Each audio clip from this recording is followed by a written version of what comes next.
First stop ಎಲ್ಲಿ ನಿಂತಿದ್ದೀನಿ? ನನ್ನ favourite ಜಾಗದಲ್ಲಿ ನಿಂತಿದ್ದೀನಿ. ಎಲ್ಲ ದೀಪಾವಳಿಗೆ ಮನೆಯಲ್ಲಿ ಬೆಚ್ಚಗೆ ಕೂತಿದ್ರೆ ನಾವಿಲ್ಲಿ ಅಲೆಮಾರಿಯಾಗಿ ಅಲಿತಾ ಇದ್ದೀವಿ. ಈ ದೀಪಾವಳಿ ನಿಜಕ್ಕೂ ಸ್ಪೆಷಲ್, ವಿಶೇಷವಾದ ದೀಪಾವಳಿ. ಏನಕ್ಕೆ ಏನು ನನಗೂ ಗೊತ್ತಿಲ್ಲ, ಆದರೆ ಹೊರಟಿದ್ದೀನಿ ಅಷ್ಟೆ. ಹೀಗೆ ಯಾವುದೋ ಒಂದು ಪ್ರಸಂಗ ನೆನಪಾಯಿತು. ಅಲ್ಲೊಂದಷ್ಟು ಕೆಲಸ ಕೊಟ್ಟಿದ್ದೀನಿ ಒಬ್ಬರಿಗೆ, ಅವ್ರು ಕೆಲಸ ಮಾಡ್ತಾ ಇದ್ದಾರೆ. ಆ ಕೆಲಸ ಮಾಡೋದ್ರೊಳಗಡೆ ಒಂದು ಸಣ್ಣ ಸೈಕಲ್ ಗ್ಯಾಪ್ ತೊಗೊಳ್ಳೋದು ಸಿಕ್ಕ ನಾಣ್ಯ ಅನ್ನೋಂತಹ ಒಂದೇ ಒಂದು 60 ಸೆಕೆಂಡ್ 62 ಸೆಕೆಂಡ್ದೊಂದು ವಿಡಿಯೋ ನೋಡಿದೆ. ಎಷ್ಟು ಚೆನ್ನಾಗಿದೆ ಅಂತ ಹೇಳಿದ್ರೆ, ಅದರೊಳಗೆ ಒಂದು ನದಿ ಹರಿತಾ ಇರುತ್ತೆ, ಅದ್ರ ಮೇಲೊಂದು ಬ್ರಿಡ್ಜು. ಸಾಮಾನ್ಯವಾಗಿ ನಮ್ಮೆಲ್ಲರಲ್ಲೂ ಆ ಥರದ್ದೊಂದು ನಂಬಿಕೆ ಇದೆ. ನದಿ ಮೇಲೆ ಹೋಗ್ತಾ ಇದ್ರೆ, ಟ್ರೈನಲ್ಲಿ ಹೋಗ್ತಾ ಇದ್ರೆ, ಬಸ್ಸಲ್ಲಿ ಹೋಗ್ತಾ ಇದ್ರೆ ತುಂಬ ಜನ ನಾಣ್ಯಗಳನ್ನು ತೆಗೆದು ನದಿಗೆ ಎಸಿತಾರೆ. ತಮ್ಮ ಯಾವುದೋ ಒಂದು ಕಾಮನೆಯನ್ನು, ಕೋರಿಕೆಯನ್ನು ಈಡೇರಿಸಲಿ ಆ ನದಿ ಅನ್ನುವಂತಹ ಭಾವನೆಯಿಂದ ಎಸಿತಾರೆ. ಹಾಗೆ ಇವನು ಕೂಡ ತನ್ನ ಹತ್ರ ಇದ್ದಂತಹ ಒಂದು ನಾಣ್ಯವನ್ನು ತೆಗೆದು ಅವನಿಗೆ ಬೇಕಾದಂತಹ ಬೇಡಿಕೆಯನ್ನು ಇಟ್ಟು ಆ ನಾಣ್ಯವನ್ನು ದೂರ ನದಿ ಒಳಗೆ ಎಸಿತಾನೆ.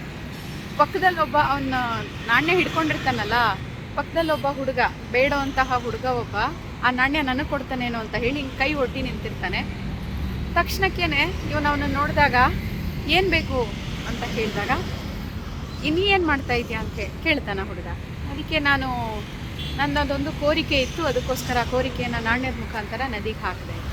ಓ ಹೌದಾ, ನದಿ ಈ ಥರ ಎಲ್ಲರ ಕೋರಿಕೆಯನ್ನು ಈಡೇರಿಸ್ತಾಳ? ಹ್ಞೂ ಹೌದು, ಈಡೇರಿಸ್ತಾಳೆ. ಆ ಹುಡುಗ ಜೇಬಿಂದ ಅವನು ಕೂಡ ಒಂದು ನಾಣ್ಯವನ್ನು ತೆಗೆದು ಇವನು ಹಾಗೇನೆ ಕೇಳಿಕೊಂಡು ಆ ನದಿಗೆ ಎಸಿತಾನೆ. ಎಸಿದಾಗ ಇವನು ಕೇಳ್ತಾನೆ, ಏನಂತ ಕೇಳ್ಕೊಂಡೆ? ನನಗೆ ಒಂದು ಹೊತ್ತಿಗೆ ಊಟ ಕೊಡು ಅಂತ ಹೇಳಿ ಕೇಳ್ಕೊಂಡೆ. ಅರೆ ನೀನೇನಂತ ಕೇಳ್ಕೊಂಡೆ? ನನ್ನ ಮುಂದಿನ ಭವಿಷ್ಯವನ್ನು ಚೆನ್ನಾಗಿರು ಅಂತ ಹೇಳಿ ಕೇಳ್ಕೊಂಡೆ ಅಂತ ದೊಡ್ಡವನು ಹೇಳ್ತಾನೆ. ಅಲ್ಲ, ನೀನು ಬರೀ ಊಟವನ್ನು ಕೇಳ್ಕೊಂಡಿಯಲ್ಲ ಅಂತಂದಾಗ ಆ ಹುಡುಗ ಹೆಂಗೆ ಹೇಳ್ತಾನೆ ಗೊತ್ತಾ? 1 ರೂಪಾಯಿಗೆ ಆ ನದಿ ಇನ್ನೇನು ಕೊಡೋದಕ್ಕೆ ಸಾಧ್ಯ? ಎಷ್ಟು ನಗು ಬಂತು ಅದನ್ನು ನೋಡಿ. ಅಂದರೆ ಆ ಹುಡುಗ ಆ ವಾಕ್ಯದಲ್ಲಿ ನಮ್ಮೆಲ್ಲರ ವರ್ತನೆಗೆ, ನಮ್ಮೆಲ್ಲರ ಆಸೆಗೆ, ನಮ್ಮೆಲ್ಲರ ಸ್ವಾರ್ಥಕ್ಕೆ ಎಂಥದ್ದೊಂದು ಪೆಟ್ಟು ಕೊಟ್ಟಿದ್ನಲ್ಲ ಅಂತೇಳಿ ಅಂದ್ಕೊಂಡೆ ಅಲ್ವಾ. 1 ರೂಪಾಯಿಗೆ, 2 ರೂಪಾಯಿಗೆ, 10 ತೆಂಗಿನಕಾಯಿಗೆ, ಎಲ್ಲೋ ಉರುಳು ಸೇವೆಗೆ, ಮತ್ತೇನೋ ಮಾಡ್ತೀನಿ ಅನ್ನೋಂತಹ ಕಾಮನೆಗಳಿಗೆ ಏನೇನೆಲ್ಲ ಬೇಡ್ಕೊಂಡಿರ್ತಾರಲ್ವಾ ಅಂತ ಹೇಳಿ ಅನ್ನಿಸ್ತು.